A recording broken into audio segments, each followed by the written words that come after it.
चाहे व्यवसायी हो या कामकाजी, घरेलू कामगार प्रायः हर परिवार की जरूरत हैं। विभिन्न घरों में सफाई करने से लेकर बर्तन धोने का काम, कपड़े धोने से लेकर बच्चों एवं बुजुर्गों की देखभाल करने का काम करने वाली लाखों घरेलू कामगारों का जीवन बड़ा ही कठिनाइयों भरा होता है। घरेलू कामगारों के लिए ना तो सरकार इनके कल्याण एवं विकास के लिए कुछ सोचती है और न ही नियोजक इनके जीवन के संघर्ष को अंदर से झांकते हैं। जहां घरों में खाना बनाने वाली महिलाओं को खुद 2 वक्त अच्छा खाना नहीं मिलता, वहीं बच्चों एवं बुजुर्गों की देखभाल कर रही कामगारों के यौन शोषण की कहानी हम आए दिन सुनते रहते हैं। इज्जत की रोटी और अपनी पहचान को स्थापित करने के लिए ये एक शहर से दूसरे शहर बड़े आसानी से चले जाते हैं और भला क्यों न जाएं। अपने गांव एवं शहर में जब कुछ नहीं दिखता तो कई बार लालच और कई बार मजबूरी इन्हें बड़े शहरों में खींच ले आती है।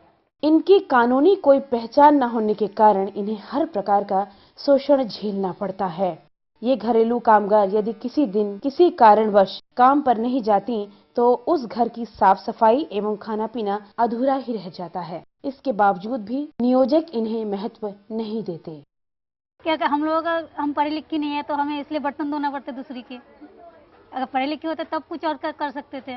अभी तो जैसे ये तो घर का काम हो तो वहाँ पे हम जाते हैं, सफाई बर्तन करते हैं, झाड़ू पोछा करते हैं, कपड़े धोती हूँ, खाने का भी जिनका खाना बनाना होता है खाना भी बनाती हूँ, बच्चे को भी संभालती हूँ, हर कोई करती हूँ। करने के बाद भी जैसे बदनामी मिल रही है, ना वो खुश हो रहे ना मैं खुश हो रही हूँ, इसमें तो बहुत दुख तो होता है, बहुत दुख होता है। उन लोग बहुत ज़्यादा वो उस तरीके से भी बोलती है, कुछ है कि समझा के बोलती है, इसमें इतने डालो, उसमें डालो, ये चीज़ कम डालो, ये चीज़ ज़्यादा डालो, ऐसे बोल देते हैं। कुछ लोग होते हैं कि तुमने ऐसे क्यों बनाया, तुमको नहीं आता तो क्यों आए बनाने, समझाता नहीं। कुछ लोग है ऐसा भी है। जैसे वो खाना देती है तो कुछ लोग तो ठीक खाना देती है, जैसे वो लोग जैसे खा रही है वो हमें भी वैसे ही देती है, अपने जैसे मानते जैसे वो लोग खुद देती है ऐसे ही खाना देती है।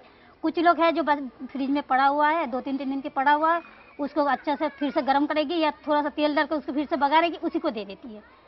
तो उस टाइम अगर हमको स्वाद लगता है तो खाती हूँ, नहीं तो फेंक देती हूँ। मैं कोठियों में काम करती हूँ, सारा काम करती हूँ, खाना भी बनाती हूँ, सफाई भी, बर्तन भी, कपड़े भी, सब काम करती हूँ। सुबह मैं 5:30 बजे उठती हूँ, फिर मैं अपने घर में अपने बच्चों के लिए टिफिन बनाती हूँ, मेरे पति काम करने जाते हैं उसके लिए टिफिन बनाती हूँ, नाश्ता बनाती हूँ, चाय बनाती हूँ। सारा काम करते करते मेरे को करीब 7 साढ़े 7 हो जाते हैं। फिर मैं सबके लिए छोड़ के फिर मैं चले जाती हूँ। मेरे बच्चे अपने आप स्कूल चले जाते हैं। मेरा घर वैसे ही खुला पड़ा रहता है, सारा काम पड़ा रहता है। मैं फिर वापस जब आती हूँ तब आके सारा काम करती हूँ। फिर मेरा जो नहाना धोना, कपड़े धोना, सब काम मेरा फिर दोपहर को होता है। फिर उसके बाद अगर टाइम मिलता है तो बैठते नहीं मिलता तो फिर हम वापस काम पे चले जाते हैं। फिर वहाँ से करीब रात के जैसे 8:30-9 बजे घर आती हूँ। फिर आकर हम दोबारा से अपने घर को वही खाना पीना करते हैं। जब मैं बहुत छोटी थी तो हमने अपने घर में बहुत गरीबी देखी है, तो मैं अपने माँ के साथ जाती थी। तो धीरे धीरे आज थोड़ा सा कल थोड़ा सा करते करते मैंने शुरू किया काम। उसके बाद भी जब मेरी शादी हुई, शादी के बाद भी मैंने अपने पति की कमाई से जब घर नहीं चला, फिर मैंने यही काम मैंने दोबारा शुरू किया। मुझे कभी आगे बढ़ने के लिए या कुछ और नौकरी करने के लिए या कुछ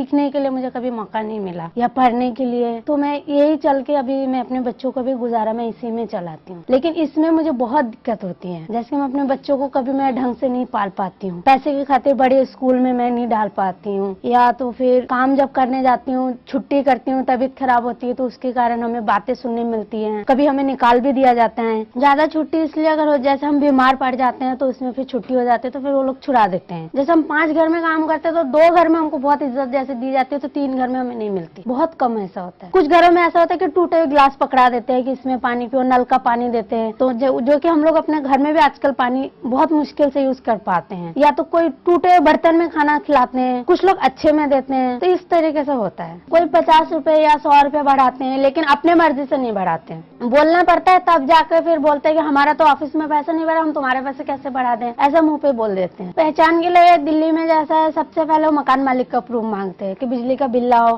राशन कार्ड बनवाने जाओ तो बोलते मकान मालिक का राशन कार्ड लेके आओ, उसका एप्लीकेशन लेके आओ, लेकिन ये सब चीजें मकान मालिक देती नहीं है। तो ये सब चीजें के लिए बहुत मुश्किल होती है। जैसे हम बच्चों को स्कूल में एडमिट करने के लिए जाते हैं, एडमिशन के लिए, तो उसके लिए भी ये सब चीजें मांगते हैं, तो अगर नहीं दे पाते तो एडमिशन नहीं होता है। अगर गवर्नमेंट फैक्ट्री वाले के लिए, ऑफिस वाले के लिए 4 छुट्टी निकाला जाता है तो काम वालियों के लिए भी इतना, वो भी इंसान है, उसके लिए भी इतना हक है। अगर उनके घर में दिवाली मनाई जाती है तो हमारे घर में भी मनाई जाती है, तो उस छुट्टी के अधिकार हमारे भी है, लेकिन हमें ये सब नहीं मिलती है। अगर हो जाए तो बहुत ही अच्छा है कि हम लोगों के एक रूल से हम लोग काम कर पाएंगे, या हमें छुट्टी अपने मिलेंगे, अपने सुविधा के लिए हो जाएंगे। ठीक से पैसा दिया जाए छुट्टी उनको सारे कायदे से दिया जाए। अगर वो छुट्टी लेते हैं तो वो जैसे 1 महीना पहले वो बोलती हैं, तो अगर वो भी कभी उनको छुड़ा दें तो उन्हें भी कम से कम 10 दिन पहले बोला जाए कि हम आपको नहीं रखेंगे इतने तारीख से। उनको इतना बोलने का टाइम देना चाहिए, क्योंकि अगर उसके एक घर काम छूट जाता है तो सोचो कि आप उसका घर कितना बैठ जाता है। घर चलाने में बहुत मुश्किल होता है। 5 घर में हम काम करते हैं तो बहुत किस्मत वालों को एक घर ऐसा अच्छा मिलता होगा, बाकी 2 घर ऐसा ठोकर मारने वाला मिलता है।